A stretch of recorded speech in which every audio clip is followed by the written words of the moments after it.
Hello, fellow students. Today we are going to start talking about trees.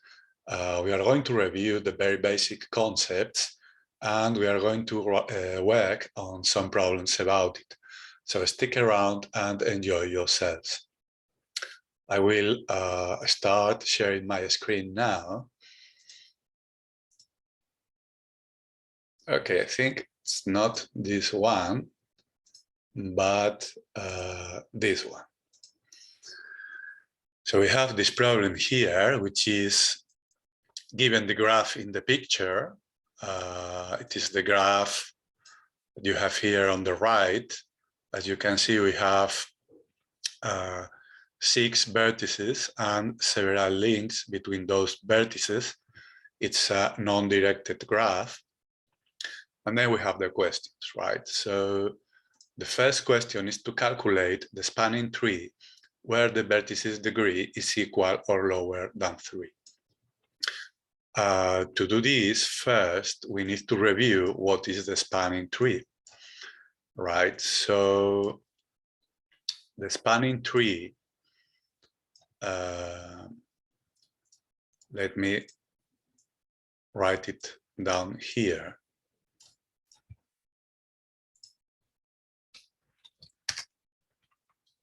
Spanning tree, a graph,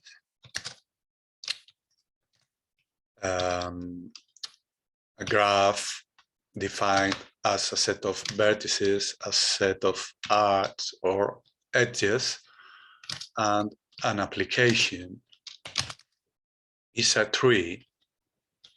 Wait, tree T that will have the same vertices, will have a subset of arcs, and we have the same application defined on the subset of arcs, right? So this subset of arcs, of edges, is contained in the main set from the first graph, right? So it should be a subset of the first graph. Then, to add the spanning tree, if the original graph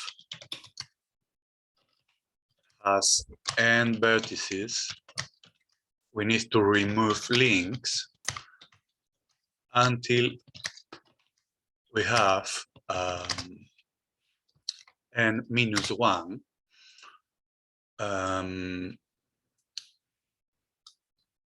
links, but in a way that the graph is still connected.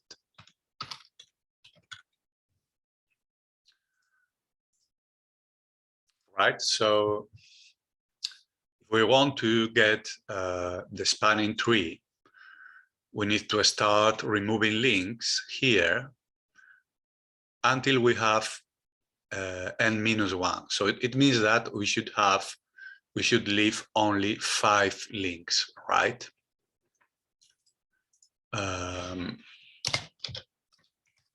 We should leave only 5 links in the graph, but in a way that it is still connected. So what we can do is let's start by the vertex number 1, and let's imagine that this is the root of the tree, right? So we can start removing other links. So for instance, let's imagine that this vertex will be connected to 2 and 3, for instance. maybe then this arc, this edge could be redundant, right? Because we already have 2 and 3 connected to 1. And we still can go from 2 to 3, right? So it is still connected. So in this case, we could say that that arc is redundant. In the same way, we don't need to connect 1 to 5 and 6, right? Because these ones are connected through 4 and 2, right? So we could also remove these links. So basically, when calculating the spanning tree, you need to see which links you can remove, why still all the nodes are connected. Right now we need to see if we need to remove something else. We have 1, 2, 3, 4, 5, 6 edges. So that means that we need to remove one more, right? So which one is redundant here? We only have one link to 6, but we have 2 links that are coming towards 4, right? So we could remove any of these 2 links, right? In this case, I'm going to remove this one.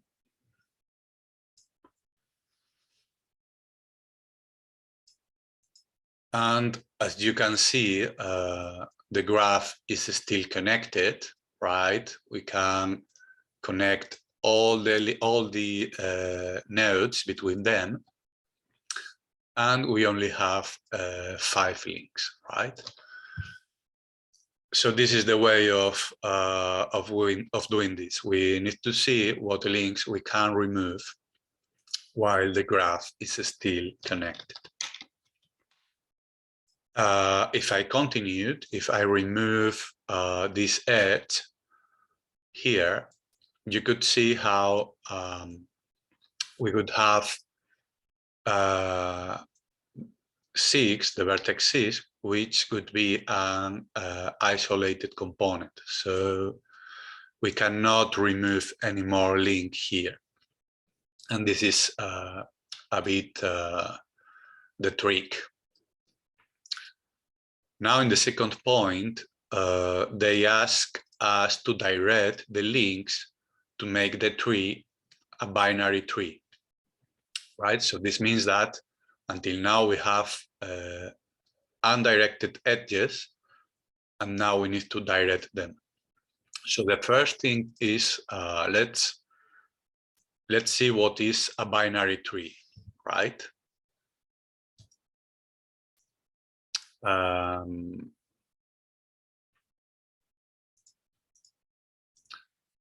The binary tree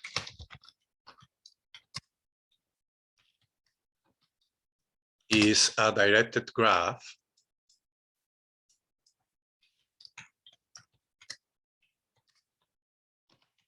with a root where its associated graph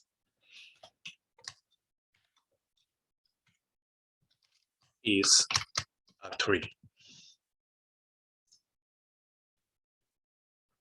So let's imagine that we start, as we said before, that we take the node 1 as the root of the tree, right? So then making the directed graph is straightforward, right? Because we have the nodes 2 and 3.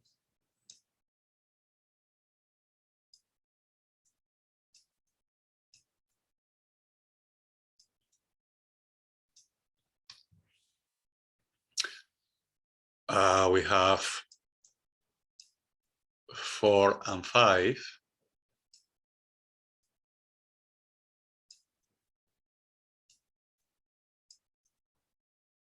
And then we have 6.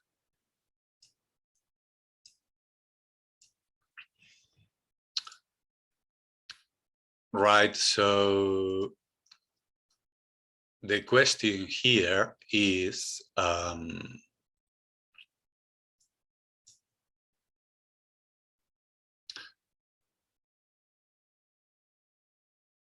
how do we know that this is a tree, right? Because of the definition of tree, right? That this is an acyclic connected graph, right? Tree is an acyclic connected graph.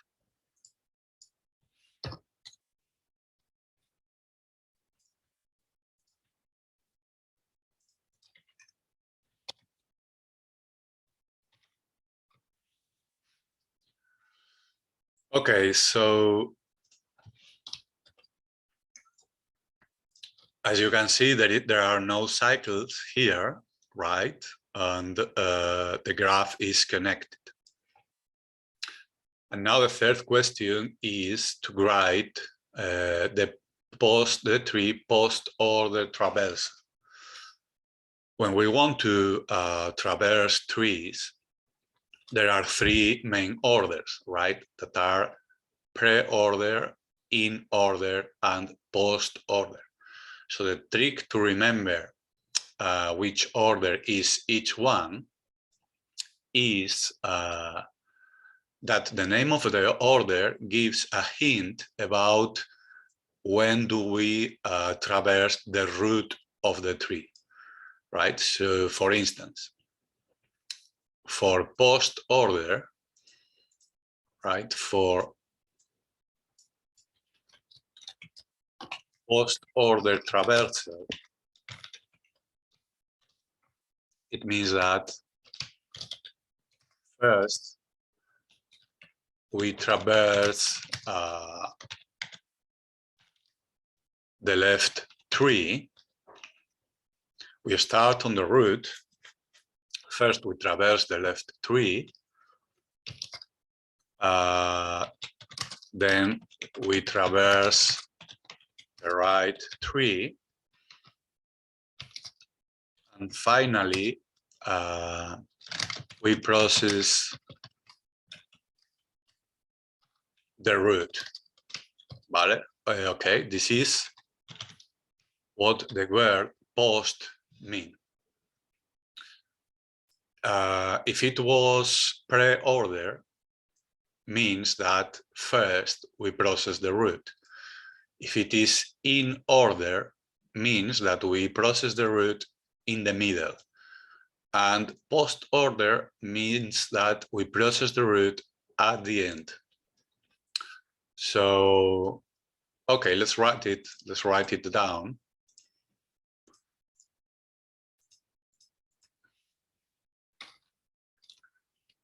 So we start on the root, which is 1, right? The root of this tree.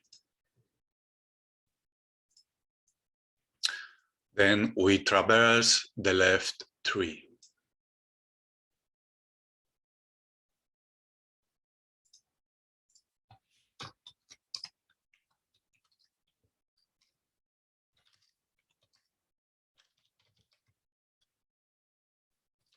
So we move to the root of the left tree, which is 2. Again, we traverse the left tree, right? We are still on the first step. We traverse, well, it's the, let's call it left subtree. Again, we traverse the left subtree, which in this case is 4. And again, we traverse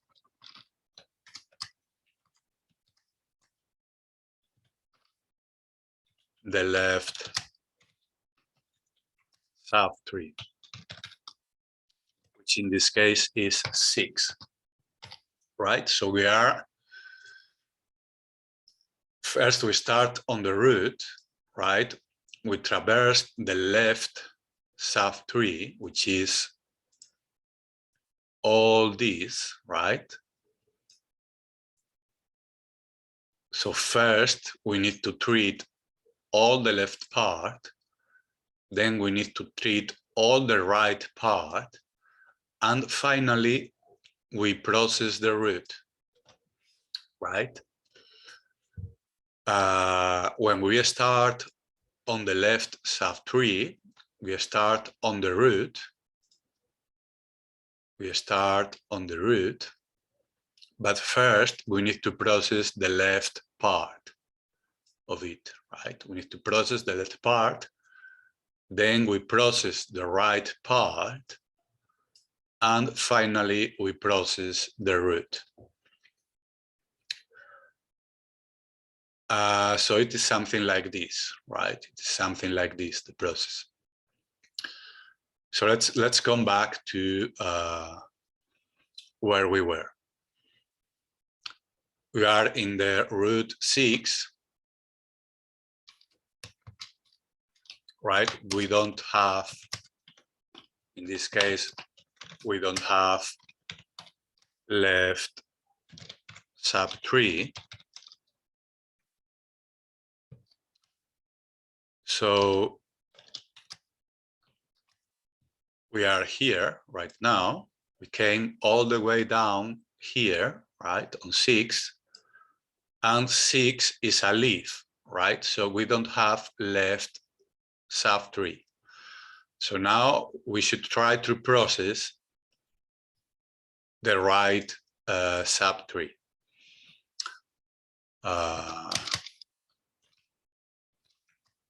We traverse the right subtree, but we don't have right subtree, right? So in this case, we process the root, right?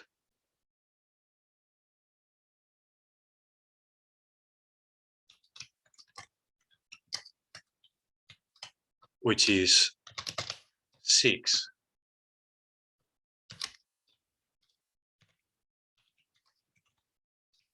This will be the first element of the path, right? So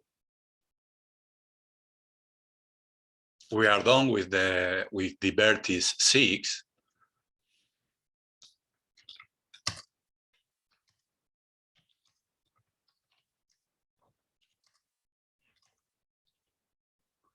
So we go back to 4. Right? So we came down all the way down here, processing the left subtree. When we arrive to 6, it doesn't have left subtree. Then we go to the right subtree, it doesn't have right subtree. So we process the root, right? Because the root is the element that we process at the end, right? So we treat this element 6, which will be the first element of the path, and then we come back to 4, right? On 4, we have traversed the left subtree, so we try to traverse the right subtree, and it doesn't exist, right? So we are back to 4.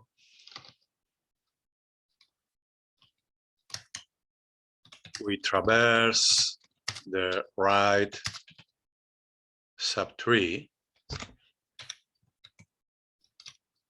and we don't have right subtree.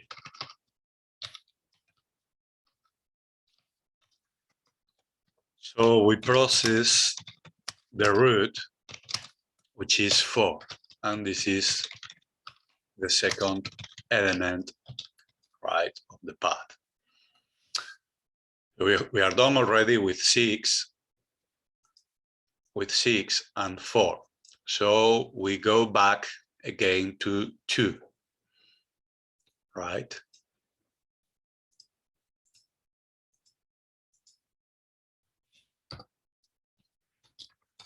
Once we are done with 4, we go back to 2. Then we traverse the right subtree, which in this case is 5, right? So we move. We are already done with the left subtree of 2.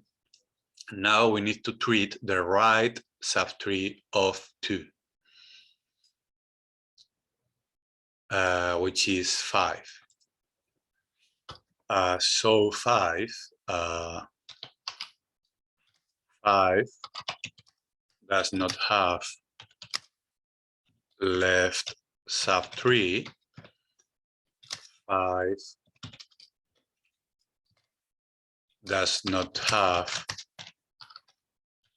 right subtree. So finally, we process the root, which is 5. And this will be the third element of the path, of the traverse path. Okay, so we are done with 5, and we are done with 5, so we go back to 2, right? We have processed the left subtree, we have processed the right subtree, and we go back to the root, which is 2.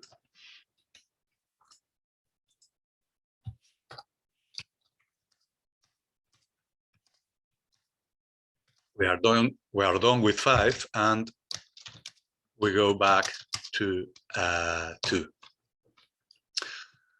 And then in this case, we process the root, right? We process the root 2, which is the fourth element, right, of the traversal path.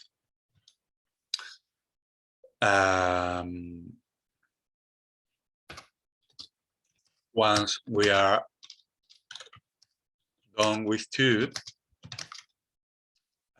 we go back to 1, right? So we have done all this part, the left part, and we go back to 1. Now we need to traverse the right subtree of 1, right? So in this case, we traverse the right subtree of 1, which is 3. Then 3 does not have left subtree. 3 does not have right subtree, right? So we process the root, which is 3. And this will be the fifth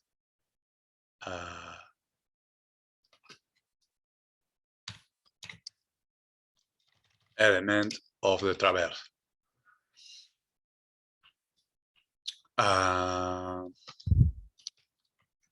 Once we are done with 3, we go back to 1, right? And finally,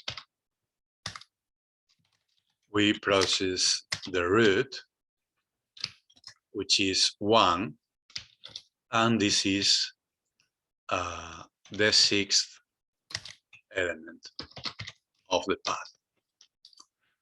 Right, so now we have finished, right? We treated the left subtree, we treated the right subtree, and finally we processed the root. And finally, this is the path that we have, right? First element, second element, third element, fourth element, the fifth element, and the sixth element of the path, right? So at the end is 6, 4, 5, 2, 3, 1. Yes, you realize 6, 4, right? This is the left subtree, 6, 4, the right subtree, 5, the root, 2, then the right subtree of 1, 3, and finally 1, the root, right? So this is a traversal that is often used when we try to remove elements from tree, right? Because you start to remove by the leftmost element and you traverse all the way back to the root, right? So it's a way that allows you to remove trees without calling null pointer exceptions. Okay, so thank you very much for joining me today. In the following lectures, we will see more concepts about trees. We will recall more traversals, more ordered traversals of trees, and we will insist on these concepts in a way that is more clear for you. Anyway, if you have any question, please don't hesitate to ask in the comments down this video. And thank you for joining me today. I hope to see you again in the following lectures. Bye-bye, and thank you for joining me.